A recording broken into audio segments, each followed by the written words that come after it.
ipamimigay kay Diwata na 200 sako ng Vitarize na bigas. Ano, saan mo gagamitin yung bigas?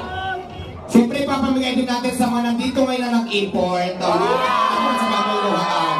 Sa lahat ng mga nandito, meron magtatanggap na bigas. Okay. Vitarize from Rosmar.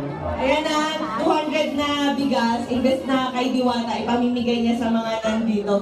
And meron din mga sombrero, may mga Shift International Bake din tayo na pamimigay, basta sa bawal sa minor. Ay, bago mo lang, kaso naman ba? Siyempre may cash! Ay, hindi na may cash! Okay, mamaya mamimigay tayo ng cash. Ayan. Ay, kaso, hindi ko naman. Napaka-generous naman ito, Rosmar. Ayan, so...